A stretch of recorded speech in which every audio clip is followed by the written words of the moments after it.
everyone, this is Mike Regan, GameRing.com, here with THQ's game designer extraordinaire, the hardest working man in wrestling video game history. I don't know about that. Brian, the whole effing show, Williams. Sir? What's up, Mike? How you doing? So what are we here talking about? Well, if I'm on the two, we must be talking about Smackdown versus Raw. And we are. We're talking about the new Smackdown versus Raw 2010. Got a lot of stuff to talk about, so I'll let you start with the questions. I know you got a whole bunch. Definitely. All these questions came from our fans in the forums. Oh, of course. Nice, and nice. The first question is, how deep is a story mode creator? Story mode creator, easy answer, or simple answer, quick answer is very deep. There's a wealth of things you can do with the story. Just adding use a cutscene, for example. I'll start with a cutscene. Say you have a cutscene. You like this cutscene. It's the one where maybe John Cena gets run over by a car or whatever. You know, you insert that scene. You can change the camera angles. You can, of course, change the cast. And that's any scene. Swap in whoever you want. And, from playable characters to non-playable characters. Like, everybody's available. Creative superstars. All the match types that are offline, of course, are offline. They're in the game, are available within Story Design that you can, insert into whatever you're creating. So from cutscenes to the matches themselves, you can, in each story can have 500 of these activities, events, moments, whatever you want to call them. So deep, it can be as shallow as a puddle, or it can be as deep as a trench. I mean, it's really up to the imagination of the player. These things can be, if you want, you could just watch Smackdown and say, oh yeah, that was a good episode of Smackdown that I saw, because honestly, Smackdown was the shit right now. And say, I'm just going to recreate this episode of Smackdown. And you can basically book it on Story Designer, from the cutscenes to the matches themselves, and you can recreate that. Or you can say, I have a story planned out that's 2 years worth. I'm going to have a story starting from one WrestleMania, going to, the next two. And you can do that, whether it's, you use any cutscenes or no cutscenes, or just have straight matches. It's, like I said, we're just giving players a crazy toolbox and saying, here, take this and mold with it what you will. Now, with the mode, how many stories can you hold on a Xbox hard drive or PS3 hard drive? That's why I love the gaming ring, because you get right to the point with the questions that, honestly, are the most important. You can create and save 10 stories. And that includes, I know it doesn't sound like a lot. I know you're probably thinking, oh, only 10? But when you take into account how big, these stories can be, 10 is a lot. And that does include whatever you download as well. So if you have, two that you've created and you download, maybe I download yours, then that'll take up a slot in my, allotted number of stories that I can hold. Also news here is the Superstar Threads. Yeah. Now, will gamers be able to change WWE wrestlers' attire by adding different parts to it, or is it just strictly colors? It's strictly changing the colors of the outfits. Obviously, that's something that is kind of a given. That I can see any fan, asking that. We get that a lot. It's like, oh, can I add, a hat to John Cena or something to the Undertaker or whatever? And that's something that we definitely, wanted to do. Long story short, we weren't able to.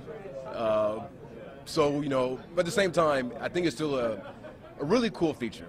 And it's a very compelling feature in the sense that, there's just a lot of superstars out there who routinely, they wear the same outfit. Jericho, CM Punk, Mysterio. But from one week to the next, they have so many different, variants as far as their color schemes. So now, just being able to go in and kind of mimic what you're seeing on programming or on pay-per-view or whatever, and being able to save that and use that anywhere in the game is really cool. And it's a small thing, but I think it's something that, just adds that much more, customizability and really makes the game your own. My group of guys will look completely different from yours, for example, So I'm really excited about that. Now, one of the examples that the fans gave was the Miz new outfit. Yeah. So they wouldn't be able to recreate that in game. You would not. And speaking of, I like his outfit. What do you think of that? It looks pretty damn good, man. It's good. I was impressed. Yeah. I was impressed. I can't believe, I'm kind of upset at the Miz because I didn't want to like this guy, but he's slowly becoming one of my favorites on Raw.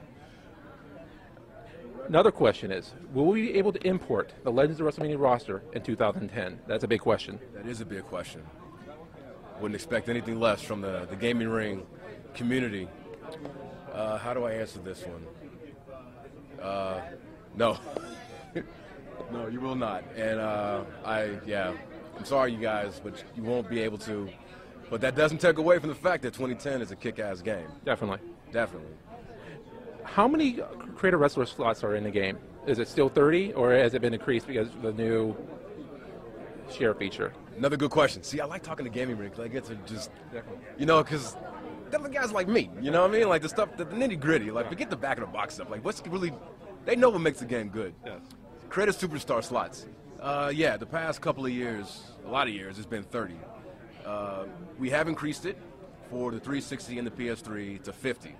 Now, I know it's not, the 100 that I'm sure a lot of people would want, but, I fought for you guys everywhere. I mean, I understand. I mean, I hear all the time how, I wish you could save more than 30. It's not enough. I want it for my Fed or whatever I'm trying to do for the game.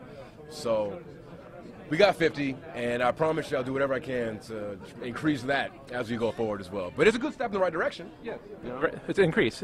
Now, was there a technical reason why you couldn't increase it, or was it just a memory issue because you're developing for all 6 systems for the system? Yeah, it's a combination of both, from memory to just technical. But the thing is, because the game comes out every year, so it's like what might be a roadblock for us, as far on a technical side, 1 year, we're constantly working. Us at THQ, and of course those wonderful folks in Japan at Ukes. So what may have been difficult for one game is solved in time for the next. So, because like I said, we're always, working and looking to improve everything. So I'm confident that we'll be able to, we're able to increase it to 50, so I'm sure we can add more in the future. Now, this is a $1 million question right here. Okay. What have they done to improve gameplay? Okay. That's a long question. That is a long question. Oh, where to begin? Okay, let me see. Well, now you can go on the apron, which is something that fans have been, asking for a long time. And I'm sorry that you guys have had to wait this long to get it, but you can now go on the apron, and that's a whole new attack position now. You can do springboards from the apron into the ring, out of the ring, vice versa. Grapples from the apron. So it's awesome. Like, I'm really excited to have that in the game this year. We have added strong grapples, more strong grapple moves to the game. I think last year, in 2009, what was it? You only had the 2 holds, and then you had the 2 hold and control slots, right? And I read your thing. Yes, that was one of my key issues with Ultimate Control. And I completely, and that was a good write-up. If you guys haven't read that yet, check it out. Yeah, I completely agree. Some people like the Ultimate Control grapples, some people don't. So this year, we no longer have those assigned in those same slots. We have the 4 strong grapple holds are back. And the Ultimate Control grapples are still in the game, but they're just they're mixed in with the moveset. So if you want to have a superstar, like maybe have, the Undertaker have, 4 UCGs and 1 strong grapple hold, you can go ahead and do that if you want. Or you can, if you don't like them, you can just get rid of them from whatever superstar you create or edit someone's moveset. You can just get rid of them from your guy wholesale. So we have those now. We have another cool thing as far as strong grappling goes, where you can now perform a chain or a manual transition from one hold to the next. So say you get into a collar and elbow. Maybe you have a full finisher. It's like, oh man, I really want to do my finisher, but my position is facing the rear of my opponent. You can do a manual move from that collar and elbow to a rear waist lock, and from there you can trigger your finisher. So that's really very cool. Yeah, it's really cool because a lot of times you may get in one strong grapple hold and realize that, oh no, I want to do the moves out of this other strong grapple hold. So without actually breaking it and then doing the move again, you can manually position to that new grapple hold. So it's a small thing, but it's cool, We've changed the ground grapples. We've added grapples you can perform at the side. So now you have upper, lower, and grapples you can do at the side. Different moves depending on whether the guy's on their stomach or on their back. What else? We've improved the rebounding. We have specific. We've always had specific grapples you could do from a rebounding superstar. Now we have specific strikes you can do. You can leapfrog rebounding opponents or duck.